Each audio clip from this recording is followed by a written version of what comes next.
하나님 말씀 보겠습니다. 하나님 말씀은 출애굽기 34장입니다.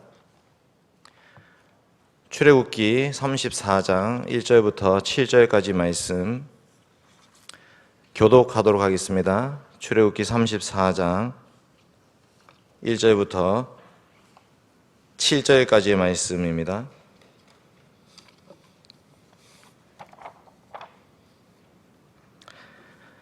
여호와께서 모세에게 이르시되 너는 돌판 둘을 처음 것과 같이 다듬어 만들라. 내가 깨뜨린 처음 판에 있던 말을 내가 그 판에 쓰리니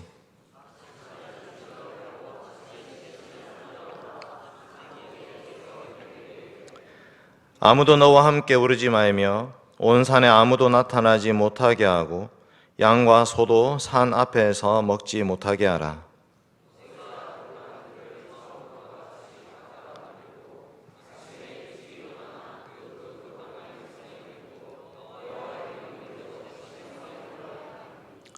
여호와께서 구름 가운데 강림하사 그와 함께 거기 서서 여호와의 이름을 선포하실세.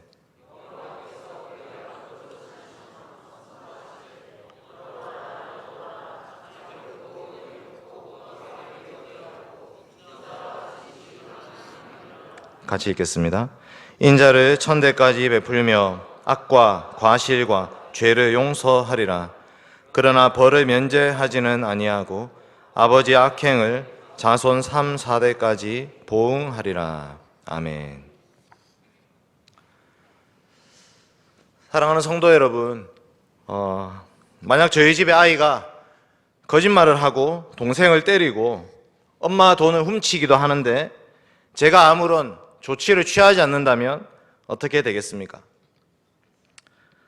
만약 저희 아이 둘이 서로 때리고 꼬집고 싸우고 있는데도 엄마 아빠가 수수방관하고 구경만 한다면 이거는 실제로 있었던 일은 아닙니다.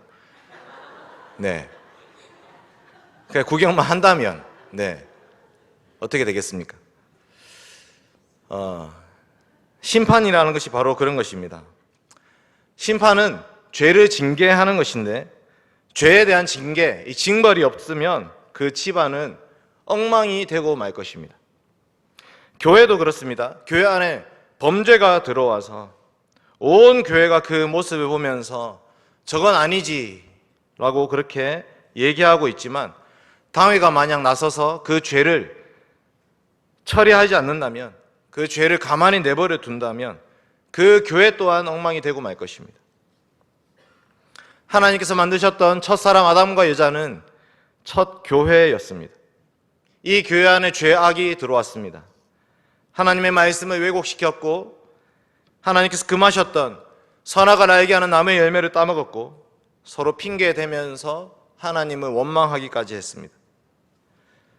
하나님은 결코 이 죄를 가만히 넘어갈 수가 없었습니다. 하나님은 그들을 심판하셔야 했습니다. 하나님의 심판은 우리를 죽이고 파멸시키기 위한 것이 아니라 우리로 하여금 하나님의 공의를 바라보면서 이 나라가 어떤 나라인지, 하나님 왜 우리를 창조하셨는지, 왜 우리를 구원하셨는지, 우리를 통해서 어떤 나라를 세우려고 하는지를 보여주는 것이 바로 하나님의 공의의 심판입니다. 오늘 하이델베르크 교리문답 제4주일은 우리에게 세 가지 질문을 던져주고 있습니다. 앞에 한번 띄워주십시오. 구문 같이 읽겠습니다. 시작. 하나님께서 사람이 행할 수 없는 것을 그의 율법에서 요구하신다면 이것은 부당한 일이 아닙니까? 구문은 만약에 우리한테 그런 능력도 안 주시고도 요구하신다면 하나님 부당하지 않습니까? 하나님의 공의에 대해서 질문을 던지고 있습니다. 신문 같이 읽겠습니다. 시작. 하나님께서는 그러한 불순종과 반역을 형벌하지 않고 지나치시겠습니까? 하나님이 그 벌을 반드시 그대로 갚으셔야 되는 것입니까? 지나치실 수도 있지 않겠습니까? 그냥 조금 덮고 넘어갈 수도 있지 않습니까? 라고 하나님의 공의에 대해서 질문을 던집니다. 마지막 11문 시작. 그러나 하나님은 또한 자비하신 분이 아닙니까? 물론 하나님은 공의로우신 분이지만 자비하시니까 반드시 심판 안 하셔도 되는 거 아니겠습니까? 라는 이 세 가지 질문을 던지면서 우리의 죄와 비참함에 관한 내용을 정리하고 있습니다. 이 세 가지 질문은 하나님의 공의로운 심판에 대해서 부당하다고 생각하는 혹은 지나치다고 생각하는 사람들이 던지는 질문입니다. 과연 하나님의 심판은 공의로우실 것인가? 여러분, 그 대답은 무엇이겠습니까? 저는 오늘 출애굽기 34장 말씀을 통해서 하나님의 공의로운 심판에 대해서 한번 살펴보고자 합니다. 하나님의 심판은 참으로 공의롭습니다. 우리는 그 하나님의 심판 앞에서 아무런 할 말이 없습니다. 우리는 그 심판 앞에서 그저 우리의 죄를 낱낱이 고백하면서 하나님의 자비와 용서를 바라볼 수밖에 없는 그런 죄인들입니다. 그것이 바로 하나님의 공의로운 심판대 앞에 서 있는 우리의 모습들입니다. 이것을 뼛속 깊이 새기는 시간이 되시길 바랍니다. 오늘 설교는 크게 세 가지 대지입니다. 첫째는 범죄고요, 두 번째는 심판이고, 마지막은 회복입니다. 이스라엘 백성들이 어떻게 범죄했는지, 하나님이 그들을 어떻게 심판하셨는지, 마지막으로 하나님이 그들을 어떻게 회복시키는지까지 함께 출애굽기 34장 말씀으로 살펴보겠습니다. 첫째로 범죄입니다. 오늘 말씀 출애굽기 34장 1절 말씀을 함께 읽겠습니다. 시작. 여호와께서 모세에게 이르시되 너는 돌판 둘을 처음 것과 같이 다듬어 만들라. 내가 깨뜨린 처음 판에 있던 말을 내가 그 판에 쓰리니. 아멘. 오늘 말씀은 두 번째 돌판을 만들라라는 말씀으로 시작합니다. 그 말은 첫 번째 돌판이 있었는데 깨어졌다는 것입니다. 첫 번째 돌판은 하나님이 직접 모세에게 만들어주신 돌판이었습니다. 하나님이 이스라엘 백성들을 애굽에서 출애굽시키셔서 시내산까지 데리고 왔습니다. 이 시내산에서 이스라엘 백성들과 언약을 맺으셨습니다. 그 언약 체결식은 피를 뿌리는 것으로 이루어졌습니다. 그렇게 언약의 체결이 이루어지고 나서, 언약의 피 뿌림이 이루어지고 나서 하나님 모세에게 시내산 꼭대기로 올라오라고 말씀하십니다. 출애굽기 24장 12절 한번 띄워주십시오. 같이 읽겠습니다. 시작. 여호와께서 모세에게 이르시되 너는 산에 올라 내게로 와서 거기 있으라. 내가 그들을 가르치도록 내가 율법과 계명을 친히 기록한 돌판을 너에게 주리라. 아멘. 하나님이 계명과 율법을 기록한 돌판을 주겠다고 모세에게 올라오라고 하셨습니다. 25장, 26장, 27장 쭉 나오는 말씀은 뭡니까? 모세는 그 시내산 꼭대기에서 40일을 보냈습니다. 40일 동안 하나님은 지성소에 만들 언약궤, 그리고 그 언약궤에 넣을 돌판, 그리고 성소에 만들 분향단, 떡상, 그리고 순금등대, 그리고 마지막 뜰에 있을 번제단, 그리고 성소의 휘장과 널판까지, 그리고 제사장 위임식 규례까지를 25장, 26장, 27장, 31장까지 계속 말씀하고 있습니다. 그게 한 40일 정도 걸린 것입니다. 그 40일 동안 모세는 하나님 말씀을 듣고 그 말씀을 기억하느라 분주한 상황이 있는데, 시내산 밑에 있는 이스라엘 백성들은 무엇을 하고 있습니까? 시내산 밑에 있던 이스라엘 백성들은 아무리 기다려도 모세가 오지 않습니다. 하루 이틀 3일, 일주일 2주일 걸려도 내려오지 않습니다. 그래서 모세 대신 아론에게 말합니다. 출애굽기 32장 1절 한번 띄워주십시오. 시작. 백성이 모세가 산에서 내려옴이 더딤을 보고 모여 백성이 아론에게 이르러 말하되 일어나라. 우리를 위하여 우리를 인도할 신을 만들라. 이 모세 곧 우리를 애굽 땅에서 인도하여 낸 사람은 어찌 되었는지 알지 못함이니라. 아론은 모세와 함께 부름받았던 직분자였습니다. 그러나 모세가 없는 사이에 백성들의 민심을 두려워하고 있는 것입니다. 저 60만 명이나 되는 대군이 갑자기 자기에게 달려들 수도 있지 않겠습니까? 그래서 아론은 순순히 응합니다. 여기 아까 읽었던 말씀에 잘못된 말씀이 있습니다. 우리를 애굽 땅에서 인도해 낸 분은 누구이십니까? 여호와 하나님이시라고 고백해야 됩니다. 출애굽기 20장에 십계명의 서문에 분명히 가르치고 있습니다. 그런데 우리를 애굽 땅에서 인도해 낸 모세는 어떻게 된지 알지 못한다. 그리고 그 모세 대신에 신을 우리를 위해서 만들어라. 여호와라는 이름을 부르지 않습니다. 우리를 위해서 신을 한번 만들어 보아라. 아론이 이 말을 듣고 사람들에게 얘기합니다. 애굽에서 가져왔던 금고리들을 한번 모아와라. 아론은 그 금을 녹여서 조각 칼로 새겨서 금 송아지 형상을 만들었습니다. 여러분, 왜 하필이면 금 송아지였습니까? 왜 하필이면 금 송아지를 만들었습니까? 다양한 신상들을 만들 수 있었지 않겠습니까? 그러나 그들은 금 송아지를 만들었습니다. 그것은 애굽에서 섬겼던, 애굽에서 이미 우상 숭배할 때 만들었던 아피스 신과 같은 형상입니다. 소는 풍요와 다산의 상징입니다. 농경의 신입니다. 애굽도 나일강에 농사를 짓고 살았습니다. 밀 농사가 발달했고 그 농사를 위해서는 소가 반드시 필요했습니다. 그래서 소를 신으로 섬기고 있었습니다. 지금 이스라엘 백성들은 애굽에서 나와서 새로운 땅, 약속의 땅, 가나안 땅에 들어가서 여호와 하나님을 섬겨야 되는 사람들이지만 그들은 여전히 신은 누구냐? 우리가 애굽에서 섬겼던 그 아피스, 그 소신을 섬기고 있었던 것입니다. 그들은 금고리를 모았습니다. 황금으로 만들었습니다. 이것은 배금주의, 재물을 섬기는 것을 보여주고 있습니다. 그들은 이 신을 만들면서 우리를 위하여서 신을 만들어 달라, 우리를 위해서 자신의 욕심을 투영시킨 신을 만들어 달라고 말하고 있습니다. 만들어진 신이 어떻게 신일 수가 있습니까? 사람들이 금고리를 부어서 만든 신이 어떻게 신일 수가 있습니까? 그러나 그들은 실제 신이 필요했던 것이 아니라 신의 대용품, 신으로 믿고 섬기고자 하는, 그냥 그렇게 그 소 형상을 만들어 놓고, 저 신이, 저 소가 우리를 애굽에서 인도하여 냈다라고 말하고 있는 것입니다. 실제로 신으로 섬기고자 하는 마음은 없습니다. 그들은 금송아지를 만들고 나서 절기도 만듭니다. 내일을 절기로 지키자, 절기로 공포합니다. 번제와 화목제를 드립니다. 다 같이 먹고 마시고 뛰노니다. 여기에 뛰놀았다는 것은 차하크, 이 차하크 할 때 이삭 이름의 뜻입니다. 비웃다, 희롱하다, 조롱하다 이런 뜻을 가지고 있습니다.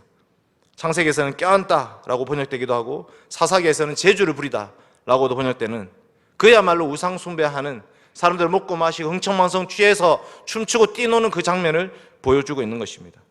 이것은 마치 애굽에서 우상 숭배할 때 그 애굽에서의 모습입니다. 미친 듯이 춤추고 뛰놀고 노래하면서 하루 이틀 3일 4일 일주일을 춤추면서 노래했던 그 시간들, 그것을 다시 되새기면서 그렇게 우상 숭배를 하고 있습니다. 지금 하나님은 새 언약 백성들, 거룩한 나라, 제사장 나라 세우기 위해서 이 이스라엘 백성들을 데리고 나오셨는데 그들은 여전히 옛 습성과 옛 세상과 옛 관습에 젖어서 자기 배만 불리는 신을 요구하고 있었던 것입니다. 이것이 바로 이스라엘의 범죄였습니다. 그리고 또한 이것은 우리의 범죄입니다. 여러분, 하나님께서 우리에게 요구하시는 것이 정말 그렇게 지키기 어려운 것입니까? 우리가 지킬 수 없는 것입니까? 여러분, 하나님께서 아담에게 요구하셨던 거 한 가지지 않습니까? 한 가지. 선악을 알게 하는 나무의 실과를 따먹지 말라. 그 외에 모든 것을 먹을 수 있는데 오히려 먹으라고 말씀하시면서 중앙에 있는 그 나무 하나, 그거 하나 먹지 말라 말씀하셨습니다. 지금 이스라엘에게 하신 요구도 마찬가지입니다. 1계명, 너는 나 외에 다른 신을 섬기지 말라. 2계명, 너는 새긴 우상을 만들지 말라. 오직 한 분 여호와 하나님만 섬겨라. 하나님의 형상으로 만들어서 섬기지 말라. 이것이 정말 그렇게 지키기 어려운 계명입니까? 그런데 이스라엘은 지금 그 계명을 어기고 있습니다. 여러분, 우리도 마찬가지입니다. 우리는 돈을 의지하지 말라라는 말씀을 듣습니다. 하나님과 재물을 겸하여 섬기지 말라라는 말씀을 듣습니다. 예배 시간에 설교 말씀을 들을 때는 아멘, 저는 돈을 섬기지 않겠습니다라고 말합니다. 그러나 막상 실제 우리의 삶 가운데 벌어진 일들을 보십시오. 우리는 여전히 돈을 의지하고 있습니다. 직장을 잃어버릴까 봐 전전긍긍하기도 하고 그 돈의 노예가 되어서 더 돈을 주는 곳으로 향해서 우리는 우리의 마음이 쫓아가고 있습니다. 왜 아직도 우리는 옛 습관, 옛 습성을 쫓아서 살아가고 있습니까?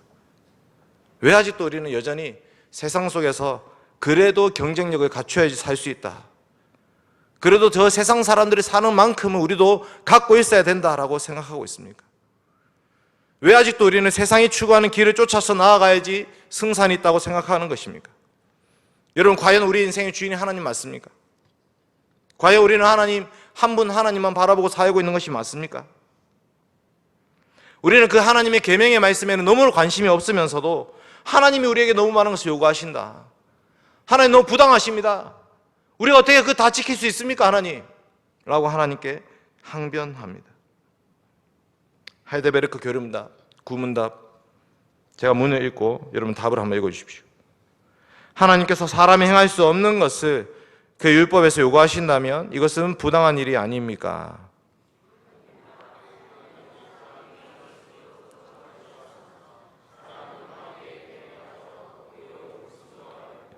그 결과 자기 자신뿐 아니라 그의 모든 후손도 하나님의 그러한 선물들을 상실하게 되었습니다. 네. 여러분, 만약 우리가 순종했다면 무엇이 우리를 기다리고 있었겠습니까? 아담이 선악을 알게 하는 나무의 실과를 따먹지 않았다면 무엇이 기다리고 있습니까? 생명나무가 기다리고 있는 것입니다. 이스라엘 백성들이 1계명 2계명 어기지 않고 하나님 말씀에 순종하며 나아갔으면 그들은 거룩한 나라, 제사장 나라를 이룰 수 있었을 것입니다. 우리가 하나님의 말씀대로 순종하며 나아갔을 때 우리는 성령 안에서 기쁨과 희락과 화평을 누릴 수 있습니다. 그러나 우리는 그 모든 율법의 말씀에 순종하는 것에 실패하고 말았습니다. 이것이 바로 우리의 범죄의 실체입니다. 여전히 우리는 우리의 욕망을 섬기며 살고 있습니다. 하나님이라는 이름을 들먹이고 있지만 그 하나님 이름에 감추어져 있는 우리의 욕망, 여전히 우리는 세상 속에서 저 세상 사람들과 이기려고 하는, 이 땅에서 떵떵거리며 잘 먹고 잘 살아보자 하는 그런 마음 속에서 이 범죄가 일어나고 있는 것입니다. 이런 범죄한 이스라엘 백성을 향해서 하나님 심판하십니다. 출애굽기 32장 7절 8절 한번 보겠습니다. 출애굽기 32장 7절과 8절입니다. 같이 읽겠습니다. 시작. 여호와께서 모세에게 이르시되 너는 내려가라. 내가 애굽 땅에서 인도하여 낸 내 백성이 부패하였도다.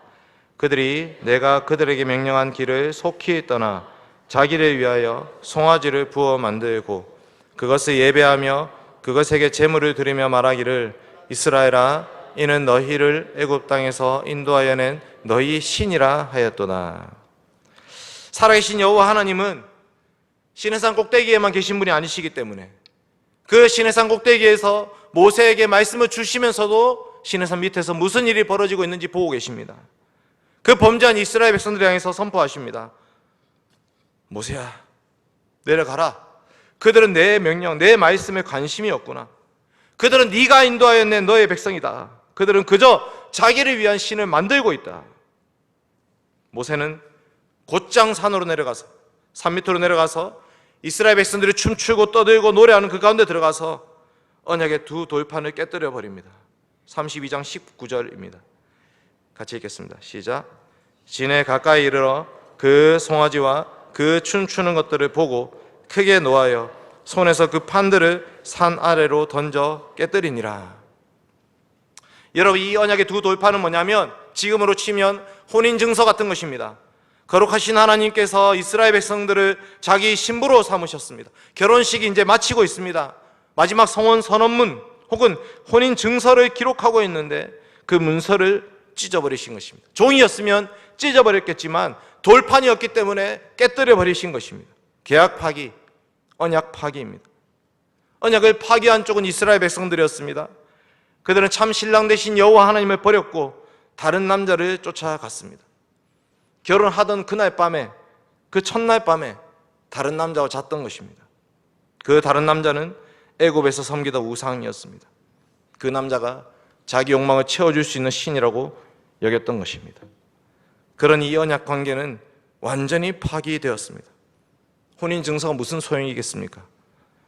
모세는 두 돌판을 깨뜨려 버림으로 이 언약이 파기되었다는 것을 나타내 보였습니다.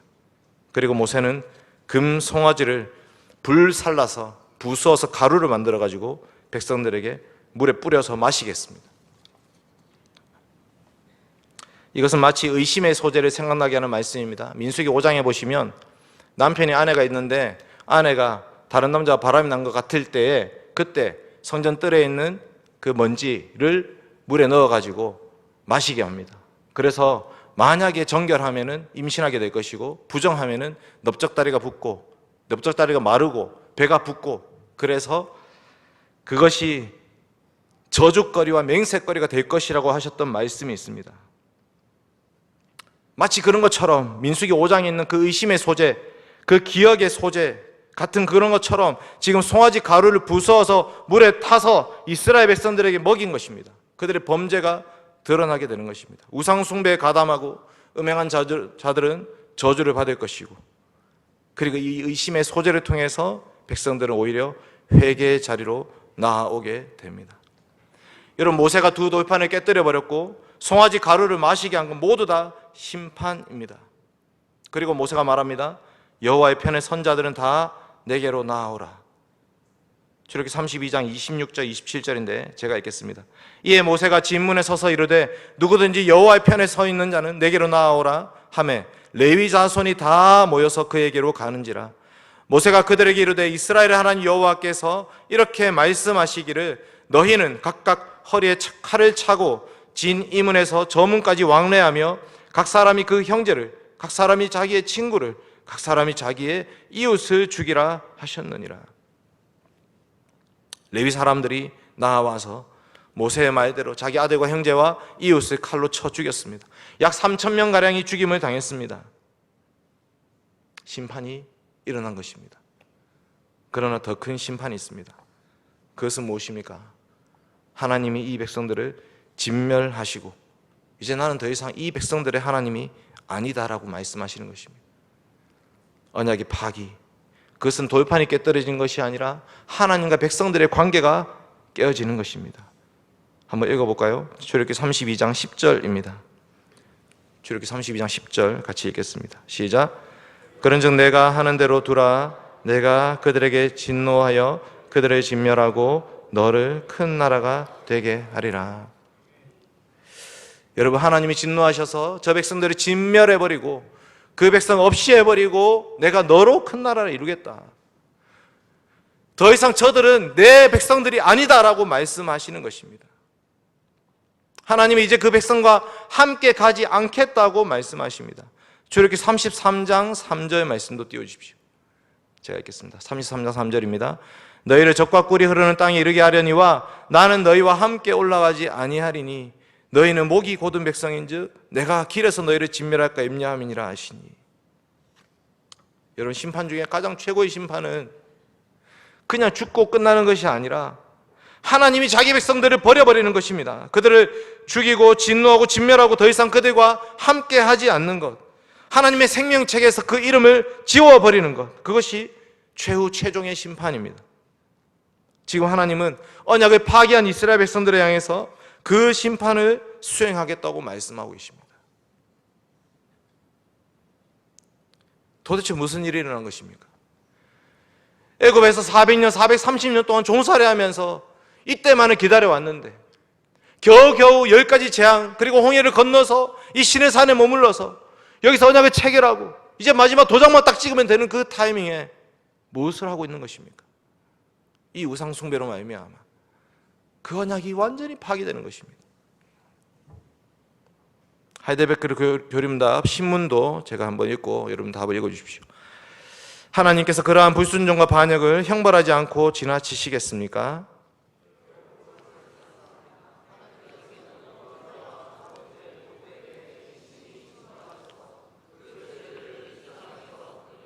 영원히 의로운 심판으로 형벌하실 것입니다. 하나님께서는 누구든지 율법 책에 기록된 대로 온갖 일을 항상 행하지 아니하는 자는 저주 아래 있는 자라고 선언하셨습니다. 여러분, 그러므로 우리 모두가 하나님이 완전한 심판대 앞에 놓여 있습니다. 여러분, 우리 중에 누군가가 하나님 율법을 완전히 지켰다, 온전히 지켰다, 항상 지켰다고 말할 수 있는 사람이 누가 있겠습니까? 그런 사람은 아무도 없습니다. 우리 날 때부터 죄인이요, 어려서부터 악한 자요, 계속해서 끊임없이 하나님 말씀을 거역하면서 하나님의 진노와 저주 가운데 있는 자들이 바로 우리들입니다. 로마서가 그것에 너무나도 잘 정리해서 말하고 있습니다. 로마서 3장 말씀입니다. 그러면 어떠하냐? 우리는 나으냐? 결코 아니라 유대인이나 헬라인이나 다 죄 아래 있다고 우리가 이미 선언하였느니라. 기록된 바 의인 없나니 하나도 없으며 깨닫는 자도 없고 하나님을 찾는 자도 없고 다 치우쳐 함께 무익하게 되고 선을 행하는 자는 없나니 하나도 없도다. 19절과 20절 같이 읽어주십시오. 로마서 3장 19절 20절 시작. 우리가 알거니와 무릇 율법이 말하는 바는 율법 아래에 있는 자들에게 말하는 것이니 이는 모든 입을 막고 온 세상으로 하나님의 심판 아래에 있게 하려 함이라. 그러므로 율법의 행위로 그의 앞에 의롭다 하심을 얻을 육체가 없나니 율법으로는 죄를 깨달음이니라. 이것이 우리의 죄와 비참함의 상태입니다. 우리 모두는 이 율법의 말씀 앞에서 사도 바울과 같은 그런 탄식을 고백할 수밖에 없습니다. 오호라, 나는 공고한 사람이로다. 이 사망의 몸에서 누가 나를 건져내랴. 여러분, 이 심판이 끝이 아닙니다. 하나님이 이 심판 가운데에서 모세의 기도를 듣고 계십니다. 모세는 이스라엘 백성들과 하나님 사이에 서 있는 중보자였습니다. 이 중보자가 그 백성들을 기어코 데리고 와서 이제 마지막 이 언약 체결 앞에서 이렇게 언약이 파괴되는 것을 두고만 볼 수 없는 것입니다. 그래서 모세는 하나님께 기도를 드립니다. 출애굽기 32장 11절부터 13절인데 제가 읽겠습니다. 모세가 그의 하나님 여호와께 구하여 이르되 여호와여 어찌하여 그 큰 권능과 강한 손으로 애굽 땅에서 인도하여 내신 주의 백성에게 진노하시나이까. 어찌하여 애굽 사람들이 이르기를 여호와가 자기 백성을 산에서 죽이고 지면에서 진멸하려는 악한 의도로 인도해 내었다고 말하게 하시려 하나이까. 주의 맹렬한 노를 그치시고 뜻을 돌이키사 주의 백성에게 이 화를 내리지 마옵소서. 주의 종 아브라함과 이삭과 이스라엘을 기억하소서. 주께서 그들을 위하여 주를 가리켜 맹세하여 이르시기를 내가 너희 자손을 하늘의 별처럼 많게 하고 내가 허락한 이 온 땅을 너희의 자손에게 주어 영원한 기업이 되게 하리라 하셨나이다. 이런 모세는 지금 역사에 간구합니다. 여호와 하나님, 저 백성들 하나님의 큰 권능과 강한 손으로 애굽 땅에서 인도해 냈지 않습니까? 모세는 주변 나라들의 그 평판에도 호소합니다. 하나님, 만약 하나님 이렇게 백성들을 죽이시면 애굽이 뭐라고 하겠습니까? 가나안 사람들은 뭐라고 하겠습니까? 여호와가 자기 백성들을 저 산에서 죽이고 지면에서 진멸하려고 그런 악한 의도로 인도해 내었다고 하지 않겠습니까? 마지막으로 모세는 언약에 호소합니다. 주의 종 아브라함과 이삭과 이스라엘을 기억하여 주시옵소서. 주님이 그들에게 맹세하셨지 않습니까? 하나님이 모세의 기도를 들어주십니다. 그리고 이스라엘 백성들도 이 회개에 동참하게 됩니다. 아까 말했던 레위 자손들이 나와서 3,000명을 죽입니다. 그것은 자기 아들과 형제와 이웃을 죽인 것입니다. 친구를 죽인 것입니다. 그리고 33장에 보시면 이 백성들이 몸을 단장하지 않습니다. 장신구를 떼어내 버립니다. 거룩하신 하나님, 공의로우신 하나님, 그 하나님의 심판 앞에 서 있는 죄인들이 그 누구도 하나님께 항변하지 않고 그저 하나님으로부터 용서를 구하면서 두렵고 떨리는 마음으로 그 하나님 앞에 회개하고 있습니다. 그리고 마지막으로 모세가 기도합니다.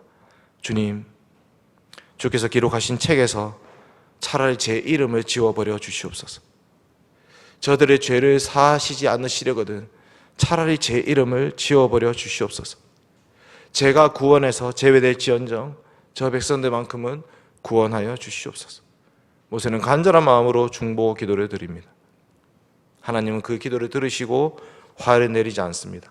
여호와께서 이르시되 내가 친히 가리라, 내가 너를 쉬게 하리라고 말씀하십니다. 이것이 회복입니다. 하나님은 모세의 기도를 들으셨고 자기 백성 이스라엘 백성들을 버리시지 않으셨습니다. 그들과 함께 하겠다고 약속하셨습니다. 여러분, 돌판이 왜 2개입니까? 돌판이 2개인 이유는 하나의 돌판에는 1계명부터 4계명까지 써 있고 두 번째 돌판에는 5계명부터 10계명이 써 있어서 그래서 2돌판이 아닙니다. 돌이 작아가지고 다 쓸 수 없어서 그런 게 아니고 앞뒤로 써 있는데 앞뒤로 똑같은 말이 써 있습니다. 하나의 돌판에도 1계명부터 10계명이 써 있는 것이고 다른 돌판에도 1계명부터 10계명이 써 있습니다. 하나는 하나님의 것이고 하나님 이스라엘 백성들의 것입니다. 하나님이 다시 모세에게 말씀하십니다. 두 돌판 네가 만들어 가지고 올라와라. 다시 계명을 주시겠다고 말씀하시는 것입니다. 다시 언약 관계를 체결하시겠다고 말씀하십니다. 여러분, 우리가 믿는 하나님은 공의로우신 하나님이시기 때문에 심판하셔야 되지만 동시에 자비로우신 하나님이시기 때문에 그 심판 가운데도 긍휼이 잊지 않는 하나님이십니다. 출애굽기 34장 오늘 본문 말씀인데요, 6절과 7절 한번 같이 읽겠습니다. 6절 7절 시작. 여호와께서 그의 앞으로 지나시며 선포하시되 여호와라 여호와라 자비롭고 은혜롭고 노하기를 더디하고 인자와 진실이 많은 하나님이라. 인자를 천대까지 베풀며 악과 과실과 죄를 용서하리라. 그러나 벌을 면제하지는 아니하고 아버지 악행을 자손 3, 4대까지 보응하리라.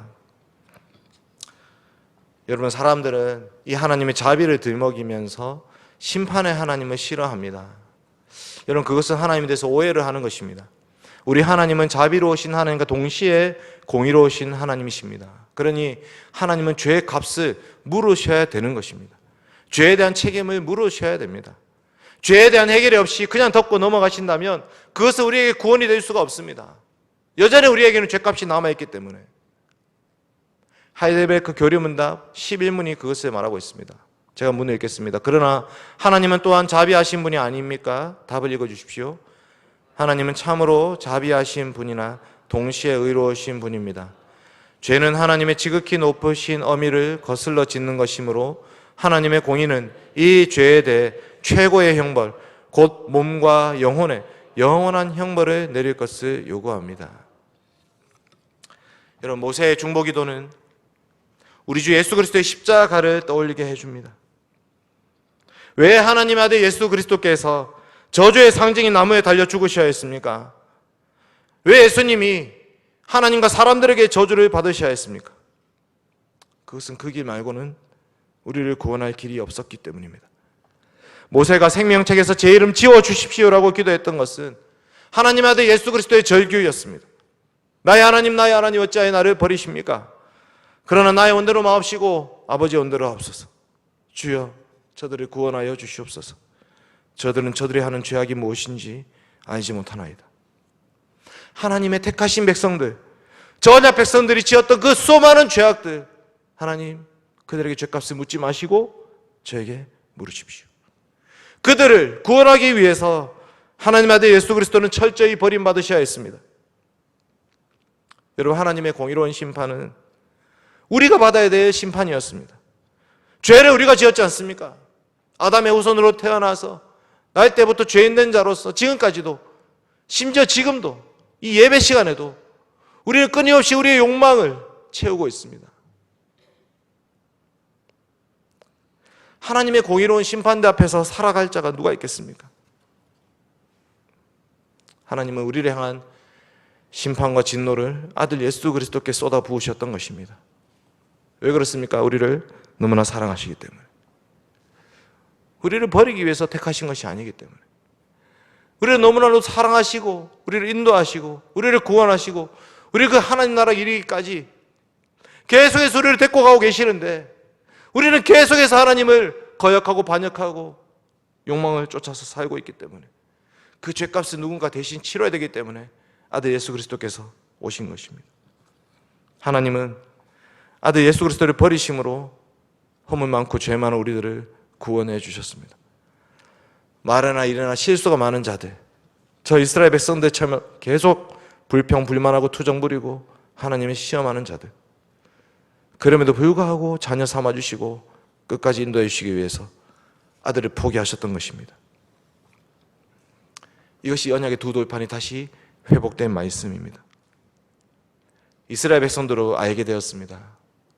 우리에게 내려야 될 그 진노가 저 모세의 중보기도를 통해서 속죄가 되었구나. 파기된 언약이 다시 체결되었구나. 이것을 알게 된 이스라엘 백성들은 이제 어떻게 살아갑니까? 오늘 말씀의 결론입니다. 출애굽기 35장 한번 띄워주십시오. 35장 21절과 22절 읽읍시다. 시작. 마음이 감동된 모든 자와 자원하는 모든 자가 와서 회목을 짓기 위하여 그 속에서 쓸 모든 것을 위하여 거룩한 옷을 위하여 예물을 가져다가 여호와께 드렸으니 곧 마음에 원하는 남녀가 와서 팔찌와 귀고리와 가락지와 목걸이와 여러 가지 금품을 가져다가 사람마다 여호와께 금 예물을 드렸으며. 계속 나오는 말씀들이 이런 말씀입니다. 마음이 슬기로운 모든 여인은 손수 실을 빼고 그 뺀 청색 자색 홍색 실과 가는 배실을 가져왔으며 마음에 감동을 받아 슬기로운 모든 여인은 염소 털로 실을 뽑았으며 마음에 자원하는 남녀는 누구나 여호와께서 모세의 손을 빌어 명령하신 모든 것을 만들기 위하여 물품을 드렸으니 이것이 이스라엘 자손이 여호와께 자원하여 드린 예물이니라. 무슨 말입니까? 이 사건이 끝나고 나서 이제 이스라엘 백성들이 하나님 만날 수 있는 성소, 성막, 휘장, 거기 쓸 모든 물건들을 만들기 위해서 백성들이 자기의 것을 가지고 왔습니다. 마음이 감동된 자들, 마음에 원하는 자들, 마음이 슬기로운 자들 모두 다, 마음에 자원하는 남녀가 모두 다 가지고 왔습니다. 그만큼 우리를 구원하신 은혜가 컸기 때문입니다. 놀랍기 때문에. 성소, 성막은 하나님을 만날 수 있는 예배의 장소를 만드는 것입니다. 36장은 더 심합니다. 그러나 백성이 아침마다 자원한 예물을 연하여 가져왔으므로 백성이 너무 많이 가져오므로 남음이 있나이다. 있는 재료가 모든 일을 하기에 넉넉하여 남음이 있었더라. 그러니 이제 좀 그만 갖고 오십시오 라고 말을 해야 될 만큼 많이 가져왔습니다. 이스라엘 백성들은 구원받았습니다. 파기됐던 언약이 다시 체결되었습니다. 그 하나님의 자녀로 부름받게 되었고 하나님의 나라를 향해서 나아가는 자들이 되었습니다. 무엇을 하고 있습니까? 자신의 전부를 드리고 있습니다. 이스라엘 백성들이 이제 하나님 중심, 성경 중심, 교회 중심으로, 하나님 말씀 중심으로, 하나님과 맺었던 언약 중심으로 살아가기 시작합니다. 그러니 성소와 성막을 짓는 모든 것에 온 힘을 다하고 있습니다. 예배가 그들의 삶의 중심에 있었습니다. 여러분, 이것은 지금 이 시대 많은 목사님들이 예배당 지을 때 쓰는 설교죠. 저는 그것을 말하는 것이 아닙니다. 예배당을 짓기 위해 헌금 많이 해라 이런 말을 하는 것이 아닙니다. 헌금 많이 해라도 아니지만 헌금 하지만 안 해도 된다 이런 말을 하는 것도 아닙니다. 과연 우리 삶에 하나님이 계신 것인가? 하나님 말씀이, 하나님 역사가, 하나님의 언약이 과연 우리의 중심에 있는 것인가? 평일에는 내 마음대로 살다가 한 번씩 교회 와가지고 예배 보고 가는 것, 그것이 어떻게 예배 중심입니까? 그것이 어떻게 주의 성수입니까? 어쩌면 우리는 11조나 주일 헌금이나 감사 헌금보다도 더 큰 헌신이 우리에겐 필요합니다. 우리의 시간의 전부가 주님의 것임을 고백해야 됩니다. 우리의 물질의 전부가 주님의 것임을 고백해야 됩니다. 우리의 건강의 전부가 주님의 것임을 고백해야 되고, 우리의 젊음의 전부가 주님의 것임을 고백해야 되고, 우리의 삶의 전체가 주님의 것임을 고백해야 됩니다. 그것이 하나님이 우리를 구원하신 목적입니다. 여러분, 세상과 하나님 사이에서 머뭇하지 마십시오. 공의로우신 하나님의 준엄한 심판을 기억하십시오. 오직 예수 그리스도의 그 십자가 아래에 있을 때만 심판이 우리를 지나갈 것입니다. 그 그리스도의 십자가의 품 안에서만 우리는 새로운 삶을 살기 시작하는 것입니다. 이것은 세상이 알지 못하는 비밀입니다. 한 손에는 하나님 붙잡고 한 손에는 세상 붙잡고 사는 것, 그것은 하나님 붙잡고 사는 것이 아닙니다. 세상을 붙잡던 손을 놓으셔야 됩니다. 전적으로 나 인생 하나님께 바치고, 하나님 저 인생 책임져 주십시오. 하나님 저는 주님의 것입니다. 제 모든 것을 주님께 드립니다. 그것이 예배입니다. 주님과 우리만 아는 비밀이 있습니다. 함께 예배드리고 있는 우리만 알고 있는 비밀이 있습니다. 그것은 이 땅의 삶이 끝이 아니라 영원한 하나님 나라가 우리를 기다리고 있다는 것입니다. 그 영원한 천국에서 무엇을 하며 살겠습니까? 주님과 함께 교제하며 예배하며 주의 말씀을 듣고 은혜 받으며 그 말씀과 우리를 헌신하며 살아가게 될 것입니다. 찬송하며 살아가게 될 것입니다. 그 비밀을 아는 자들로서 우리는 이 시간 이곳에서 함께 예배를 드리고 있습니다. 이곳이 카타콤베라고 한번 상상해 보십시오. 세상을 알지 못하는 비밀을 아는 자들이 이 지하 동굴에 모여서 우리끼리 함께 예배를 드리고 있습니다. 하나님 말씀을 듣고 있습니다. 성찬을 나누고 있습니다. 그 기쁨과 은혜와 감사와 감격으로 하늘나라 영광 소망하면서 이 땅에서 예배를 드리고 있는 것입니다. 세상에 알지 못하는 비밀을 아는 자들이 서로 먹을 것 마실 것을 나누며 함께 하나님 나라를 세워가고 있습니다. 그것이 교회입니다. 하나님께서 우리에게 이 큰 은혜를 베풀어 주셨습니다. 하나님의 준엄한 심판은 아들 예수 그리스도께 쏟아 부어졌습니다. 그 은혜를 기억하면서 감사하면서 참으로 하나님 예배하며 살아가는 저와 여러분 되시길 바랍니다. 같이 기도하겠습니다. 거룩하고 공의로우신 하나님 아버지, 하나님의 심판이 얼마나 공의로우신지 오늘도 말씀을 통해서 우리를 인도하여 주시고 가르쳐 주시니 참으로 감사드립니다. 하나님 아버지, 저희는 끊임없이 하나님께 변명하면서 어떨 때는 하나님을 힐문하면서 어떨 때는 하나님께 항변하면서 그렇게 살아가고 있습니다. 아버지, 용서하여 주시옵소서. 하나님 아버지, 이 큰 심판을 아들 예수 그리스도께 쏟아 부으심으로 우리를 구원하여 주셨음에도 불구하고 우리는 계속해서 불평불만하며 살아가고 있습니다. 원망하며 살고 있고 투기하며 살고 있습니다. 이것이 부족하다, 저것이 부족하다 하며 살고 있습니다.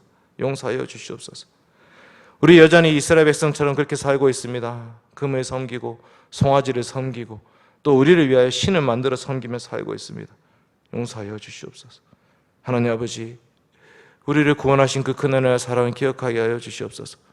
세상에서 우리를 불러내신 은혜를 알게 하여 주시옵소서. 왜 우리를 하나님 알게 하여 주시고 믿게 하여 주십니까? 예수님 십자가, 정말 그것이 우리를 위한 구원의 소식임을 하나님 왜 깨닫게 하여 주십니까? 하나님 아버지, 이제 더 이상 세상 속에 살지 아니하고 하나님 나라 백성으로 살게 하기 위해서, 하나님 나라 영광 위에 살게 하기 위해서, 하나님의 뜻을 이루며 살게 하기 위해서 우리를 부르신 거 아닙니까? 아버지 하나님, 오늘 말씀을 통해서 우리를 인도하여 주시옵소서. 깨우쳐 주시옵소서. 하나님 나라 위해서 기꺼이 우리 모든 것을 드리게 하여 주시옵소서. 하나님 뜻이 어디 있는지 살펴보게 하여 주시옵소서. 하나님 나라와 공의를 위해서 우리 모든 것을 드리게 하여 주시옵소서. 하나님 아버지, 이 땅에서 좀 더 맛있는 거 먹고 좀 더 배불리 먹는 거, 그것이 무엇이 그렇게 중요한 일입니까? 하나님 아버지, 돈 섬기지 아니하고 하나님 섬기며 살아갈 수 있는 우리 대형교회 성도들 되게 하여 주시고 저희의 삶을 통해서 하나님 영광을 나타내어 주시옵소서. 아버지 나라를 세워 주시옵소서. 주의 몸된 교회 참으로 말씀에 든든하고 거룩하게 세워 주시옵소서. 감사드리며 예수님의 이름으로 기도드립니다. 아멘.